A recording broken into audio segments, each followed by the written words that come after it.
Good afternoon, everybody. Today's presentation is entitled, How to Create a Memorable Conversation. All right.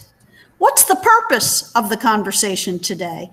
Well, it's to learn the value of creating memorable conversations, why it's useful in different contexts, and ways to make your conversations more memorable. Well, why? Why did I choose this subject? Because I'm personally not that good at it. I'm definitely not good at small talk, and I really don't like small talk. I don't even call my mother-in-law very often. She's alone in her home out in Arizona, and I rarely call her because I run out of questions. Does anybody else have this problem with? I have that exact problem. Yes, I have the same thing. My husband can talk for an hour to my mother-in-law. I run out of questions. So what is a memorable conversation? What comes to your mind when we talk about a memorable conversation? Yes? Well, maybe questions about health. Okay. I would say that it's a conversation that sticks in your memory, especially if it's something you can relate to that's in common life situations. You know what I'm saying? Sure. So that's what resonates with me. Sure. Other thoughts? Usually if something is humorous or is about you, or they're asking questions about you personally, that makes it memorable to me. Okay. And it, like you're all alluding to too, it's something that you remember, whether it was funny, whether it was something about your own life experience, or something you learned about somebody else's experience. Sometimes when I called my mother-in-law, I talk about my kids because they are her grandson. So what they do in their schools or something like that. Yeah. So just to make a lot of conversation with her. Sure. What I also think about when I remember a conversation, it's those conversations where people are really engaged, whether you're engaged in what I'm saying or I'm engaged in what you're saying. It really is the cross exchange of thoughts and ideas. Why might you want to make a memorable conversation?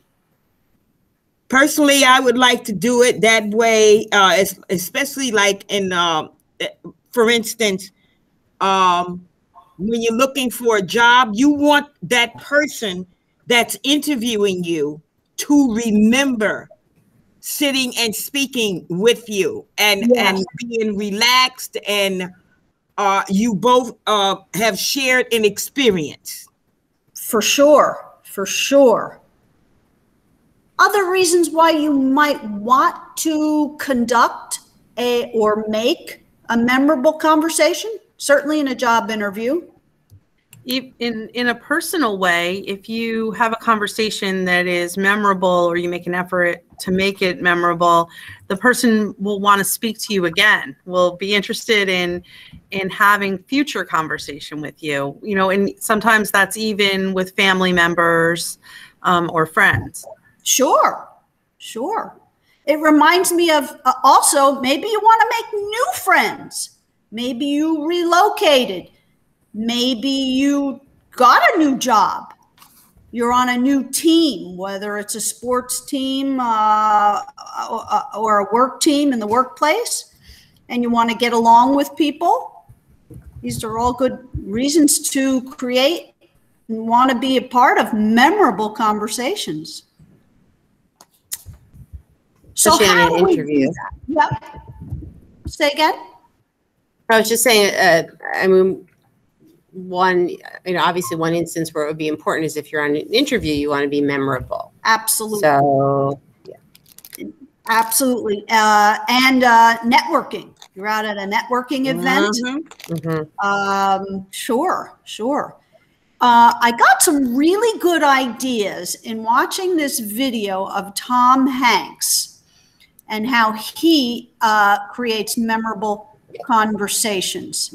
Break down 4 habits that make everything Tom says more interesting, and how you can use these to ensure that you are never boring in conversation, even if you don't have super interesting topics to talk about. The first thing you can learn from Tom has to do with how he launches into new conversational topics. He usually doesn't just leap into them out of nowhere. Instead, he gives his listener a reason to care, and he does so by using a story gap, basically hinting at what you can expect without telling you outright. Here's an example. I'll tell you one thing that happens to Tom Hanks, little Tommy Hanks on that trip. Larry's brother? I'll tell you what happens to him. He gets screwed, and I'll tell you how. The question, wait, how did he get screwed, immediately pops into your head, and that is the whole point of a story gap, to raise a burning question in the mind of the listener that makes them intrigued. Now, it's important that the story gaps that you're creating have a mystery with emotional stakes. If Tom had said, "You'll never guess how normal my day was," no one would care. So you want to stick with high positive and high negative connotation words when you do this. And to be clear, you can be even more subtle and get the same effect of people hanging on every word you say. In the next clips, Tom creates a story gap just by implying that what's coming next is unbelievable or surprising. My brother is an entomologist, so this is true. But you are a recording artist. Oh, dear. You can use these phrases to instantly make people more interested in what you have to say. But the high order point is that Tom doesn't take his audience's attention for granted. He earns it. And it only takes this simple phrase to start with. But that isn't where he stops, because you can bore people if you don't deliver fast enough when you finally start speaking. So Tom continues to earn his audience's attention by using a technique which is our second main point. He completely inhabits whatever character or action he's talking about. For instance, when he's telling a story about Ron Howard, Tom adopts a different accent, face, and even hand gestures. And if the volume were off, you would still see him flip between Tom Hanks and the Ron Howard character as the story continues. Your job is to love the girl. Yeah. You need to love the girl, all right? That's your job. And I just said, are you going to fire me because of this? And he said, no. Most people stay very flat in their faces when they speak, same with their gestures and their accent. And it means that they can only be fascinating if the literal words they are saying are fascinating. And in this case, they might blame their inability to hold the attention of a group on their life circumstances, saying that nothing interesting happens to them.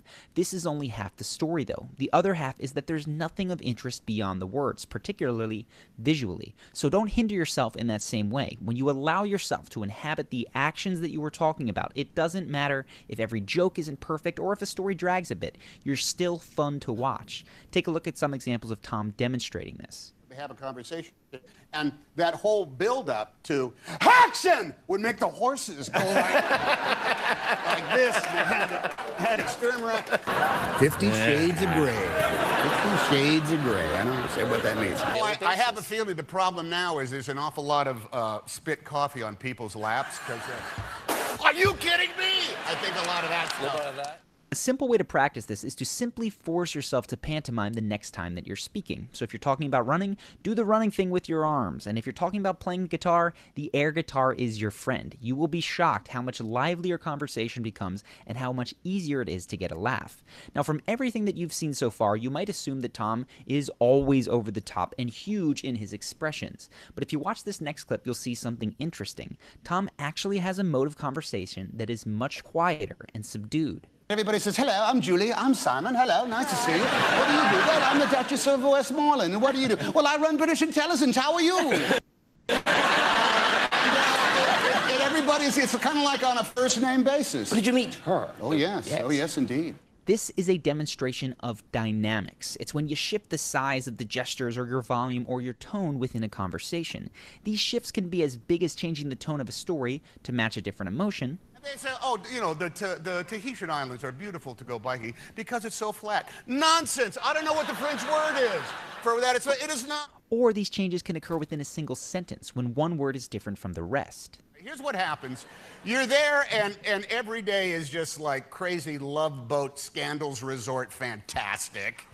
Playing with dynamics is important because being fascinating is not just about always being big and boisterous. You see, people notice and pay attention to things that are different from the baseline. And being loud and animated when you start a conversation is interesting because it separates you from most other people. But if you keep it up nonstop, at some point everything that you say is the same and it can become overblown and boring. So shifts from sad to happy when appropriate or loud to soft, these are what get people reinvested in jokes or stories regardless of the content of what you're saying. Here's another example. I always love running into you and seeing you wherever I see you because I always run up and do bits and I just scream at you. That's right. And then your security team. He goes on to describe another tactic that Tom uses, which is to include the multiple members in the group. So anything, you know, if you're talking to one person and somebody else is there, to draw that person in some way into the conversation. But just to review for a moment, the 4 tactics that are discussed here, you know, use that story gap to leave your listener with a question, an enticing question. He does this a lot where he pantomimes or imitates a character, changes his facial expression, or shifts the tone or the volume of his voice even. I don't know if he does them intentionally or it's just his personality, but it sure makes a difference in terms of your remembering conversations. Some other tips on how to conduct a memorable conversation. There's no perfect opening line, so don't worry about it. You're in a place where you're meeting new people. Just say hello. Maybe you're at a wedding or you're at a recruitment event. Say hello to people. Don't stand against the wall not saying anything. Worst thing is, after you say hello, the person walks away. Thank you so much. Use what you already know. You're at the same party as this person or the same event. Maybe you're at a networking or industry event. This is free information about the occasion. So take advantage, strike up a conversation. If you're at the same event, chances are you were invited by the same person or the same organization. So you can ask, what's your connection to the hostess or host or to this event? Don't ask, how are you? This is a lazy way to start a conversation. Most of us do it. We do it all the time, every day, probably 15 times a day. But if you really want to have a memorable conversation, you can actually turn it into an interesting chat. Instead of just responding good, give the other person something to work with. This can be anything. You can say you've been busy at work or tell them that you're going home for the holidays. Just keep it short, only a sentence or two, not a whole long narrative. You might even say, tell me about you. This is an open-ended question that lets whoever you're talking choose what they want to talk about, what they want to tell you about. Skip the small talk. Does anybody here actually enjoy small talk? I think it serves a purpose sometimes, but it doesn't keep you engaged for very long. It really doesn't. And I get very, very bored very quickly with it. Research suggests that talking about more substantial issues can actually make people happier than engaging in traditional small talks. Slipping some details into small talk can elevate the conversation to greater levels of engagement. So if someone asks where you're from, add a bit of trivia about your hometown maybe. Or if someone asks what you do, talk briefly about what drew you to the profession. What do you love about that profession?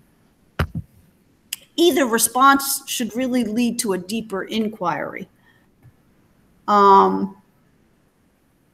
Another way to open a more memorable conversation is to ask the person to catch you up on what's happened in their life since the last time you were together. This is especially good if you're striking up a conversation with a friend or acquaintance you haven't seen in a while. Doesn't put the person on the spot. If they've recently gone through a life change, maybe they just lost their job. So you don't just automatically ask, how's your job going?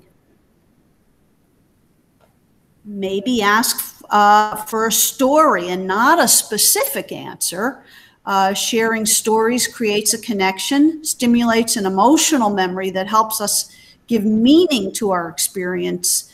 Eliciting stories from people you're just meeting can also help you get a lot more information, better understanding of where they're coming from. Instead of asking, what do you do or where are you from? You might say, what are you working on these days? Or what was the town like where you grew up? Maybe ask what keeps him or her busy instead of what do you do? What keeps you busy these days? I think that one. Offer your opinion. Oh, this I thought was kind of tricky. Offer your opinion and allow others to offer theirs. Now, I say it's kind of tricky in these days where opinions are so extreme. But what I found in my research is maybe offer your opinion about something in a positive way. So say something that's positive, not something negative or complaining about something. And certainly stay away from politics at all costs. Offer verbal cues. No one wants to feel like they're talking to a wall, so let the person know that you're following along in the conversation. As someone's talking to you, ask simple questions so they know you're listening and paying attention.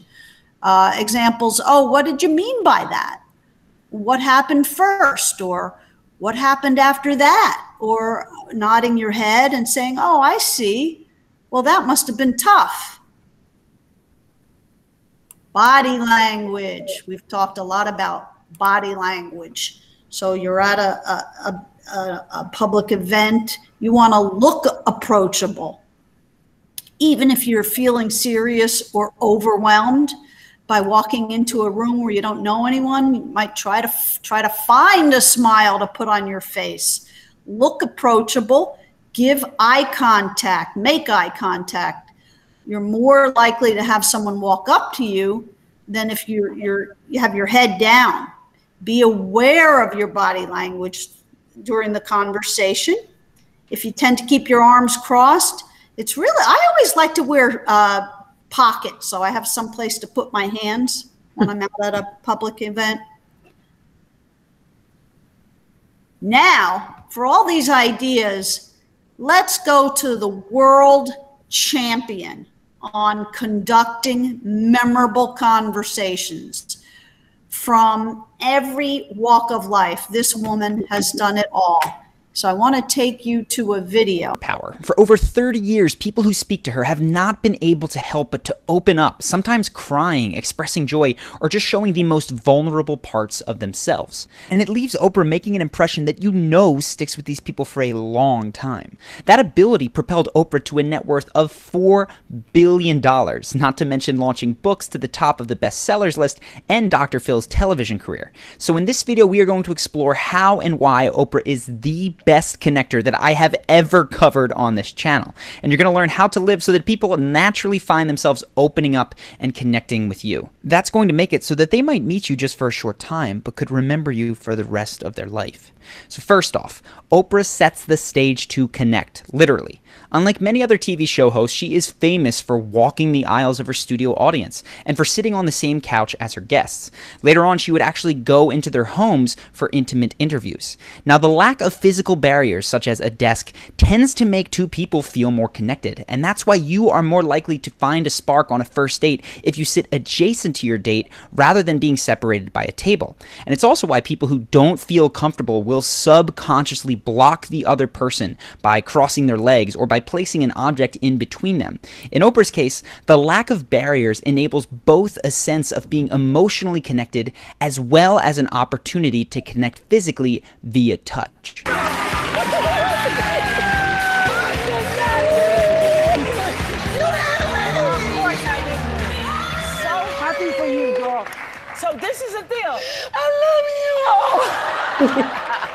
You are so good.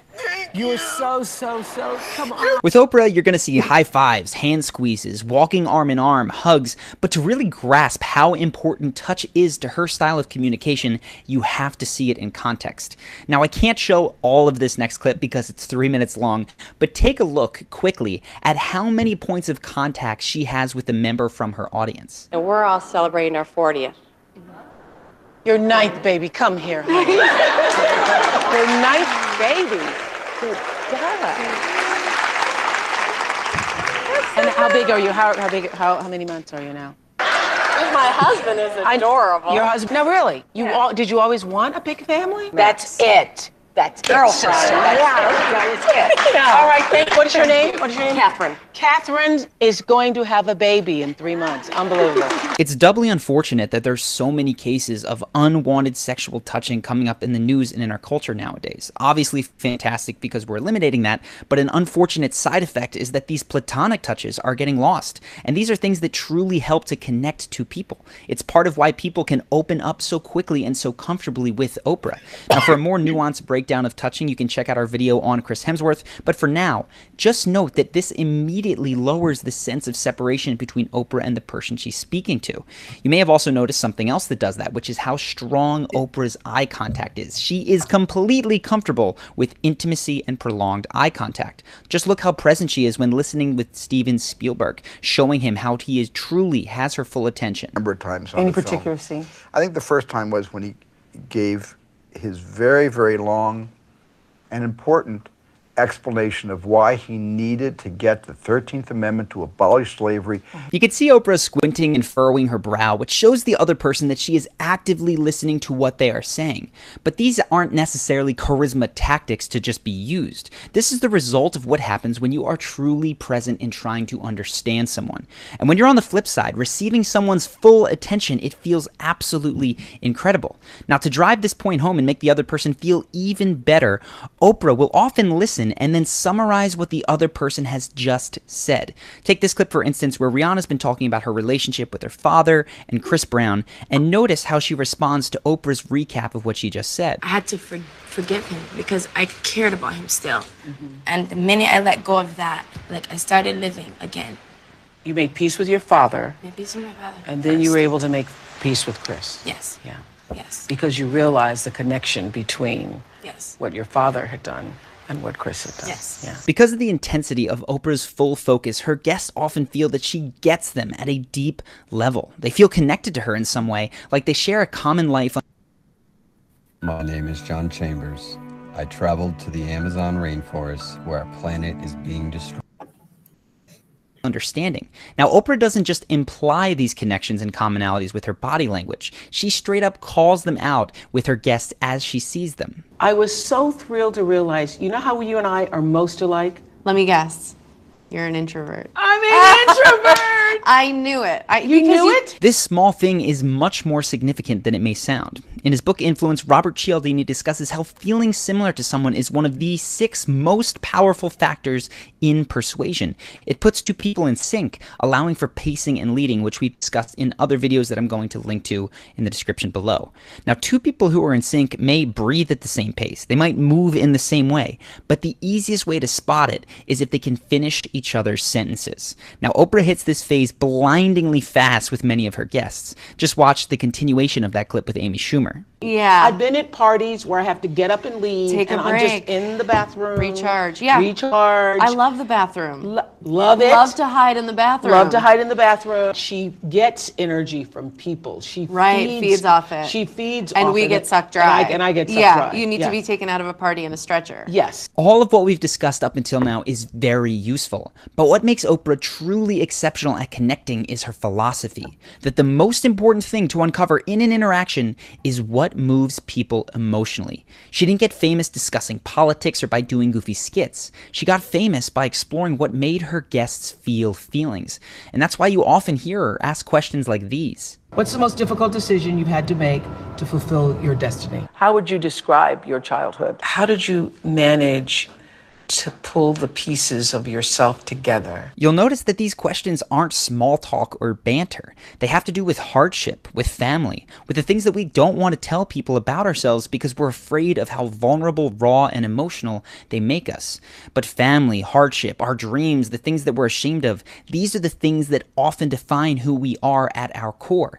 And to illustrate how powerful these ideas of dreams and family can be to people, watch this clip of Oprah with James Corden. This was actually the video that put her on my radar as someone that had a true gift with charisma. Now, I recommend watching the whole thing separately because it's really remarkable, and I'm going to diminish the effect by editing it here, but this is a brief overview of an interaction that lasts just 2.5 minutes. When did you first realize you had this power just to make people cry? Go on, give me your best. Give me your best. Unleash the power. Every father has a dream for his children. Oh, shut up. What is the dream that you hold in your heart?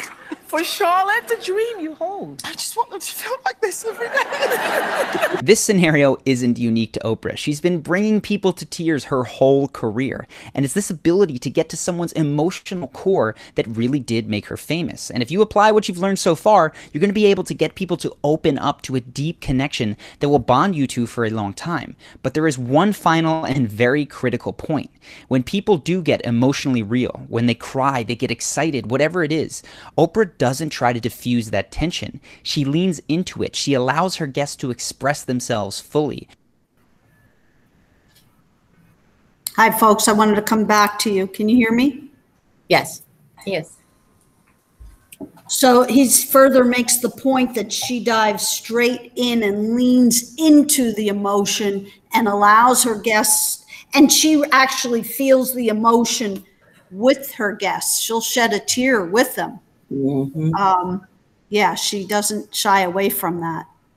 I had actually, until you showed us this, I had never really thought about how much she does that, how clear it is when she talks to someone, how connected she is to them, how like they have her complete attention, and she's really digging into each and every word. And now that it's been pointed out, I think about it, and that's so true. And that's why people open up to her. Mm-hmm. Yeah. Yeah. So, based on today's webinar, what are the qualities of memorable versus forgettable conversations? What would you say would create a memorable conversation? Allow people to talk about themselves. Mm-hmm. Not spend all of your time talking, but do a lot of listening, the open-ended questions, and the things that make people dig a little bit deeper, like never just saying, how are you?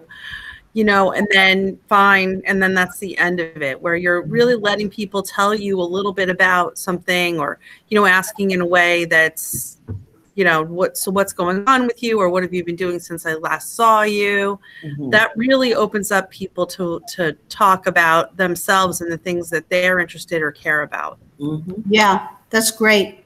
Yeah, make new friends. You can make a new friend. Yes. Yes. Sure. Yeah, Other ideas? I'll tell you a little funny story. Miss Maria and I, we went to the store together, and I lied to you not.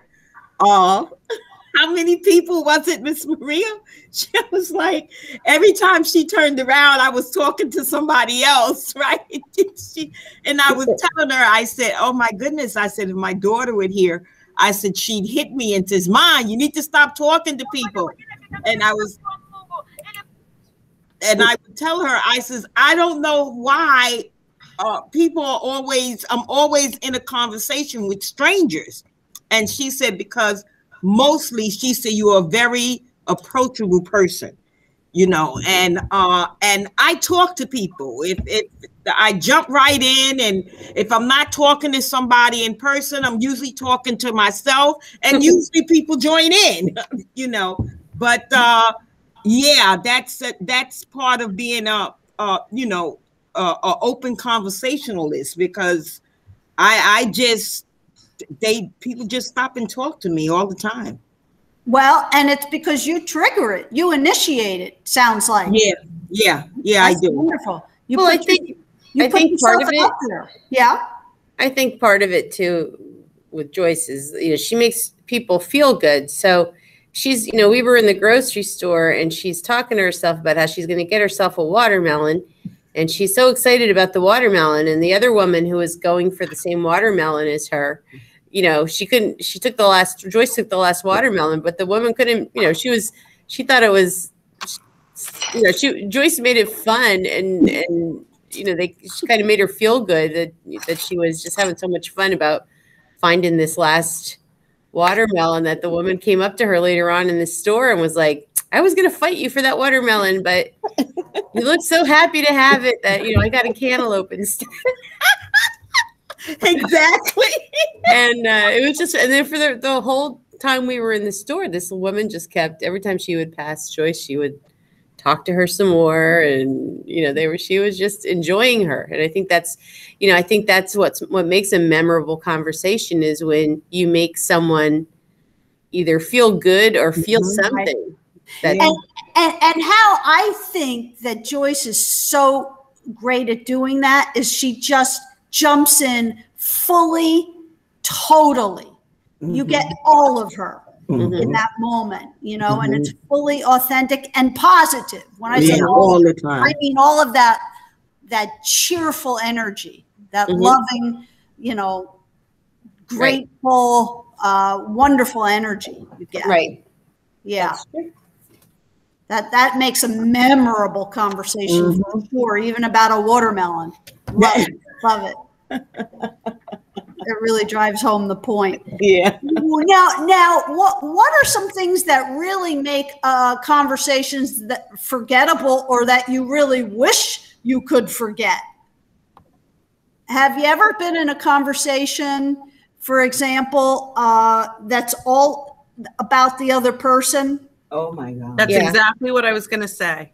Yes, when you're in a conversation and it's not really a conversation, it's one person telling you everything about themselves and showing no interest at all in what's going on with you.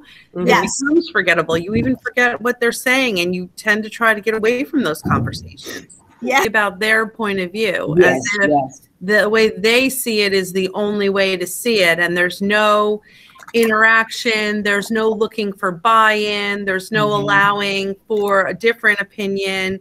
That becomes easily forgettable also.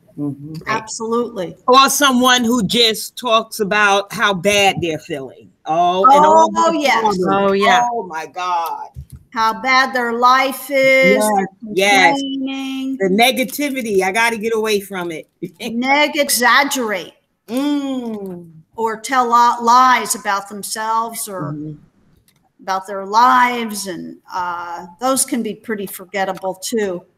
Or I've got another one, the know-it-all. Who every time advise you and what's yes, advise you. Did you want to say more about that? Keep complaining and still advise you. Yes. In the same breath, good ideas. Yeah. From both perspectives. So based on today's webinar, where might you be and what tips might you actually use to create your next memorable conversation?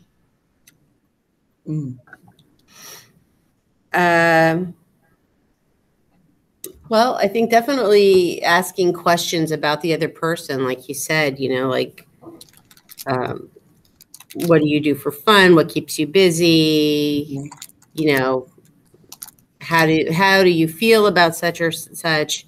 I read something once about, and this is more, I suppose, for a conversation starter, if you're trying to start a conversation or keep a conversation going, is to start your sentence with, I'm curious. What do you think about this? Or how did you find out about this? Or asking somebody, why did you travel? because it makes people think, you know, what you're saying is, I'm curious about you. I want to know more about you. And it helps them to open up, which would then create a more memorable conversation. That's very, very good. Yes. Yeah. I'm thinking too, in the context of, say, an interview, I always like to ask something pertaining to, how did you get started in this occupation or at this company? Or, you know, how has your career path been for you, you know, during your time with this company? Yeah. Other ideas about that you might have learned from this conversation today in particular? I think this just reinforces two things we've talked a lot about, which is verbal cues and body language. And this kind of dealt with that again and in a little bit different way. And I think that that's important, you know, letting the person know that you're connected, that you're hearing them, restating things that they say in a different way to make sure you have understanding, being open, eye contact, all those things. It just kind of really reinforces what we've been talking about with those. Yeah, and the challenge, I know for me personally, is something I might have cut her off a little short when they were talking about Oprah Winfrey and how she really allows the person, Lisa, to feel their emotion right before your eyes. Yes, really, yeah, that was there. Yeah, really be with that. It's really uncomfortable for many of us, and we want to kind of change the subject quickly or move off of it. But allowing the person to just emote without giving advice, or you should do this, or you shouldn't feel this way, but really just allow the person to express that. Express that, yes. Yeah. Any other thoughts, comments before we close the conversation? I thought it was really good. I thought it was a lot of good information. I really enjoyed the videos as examples. All right. Well, thank you for all your participation and your patience with putting this together. I want to thank you for another enjoyable meeting today, ladies. And I just want to tell you that y'all are doing a great job. Thank you for sharing this. Yeah. Thank you. All right. Thank you so much. Bye-bye, everybody. Bye-bye, everyone. When we meet again. Bye. Bye, everyone. Bye.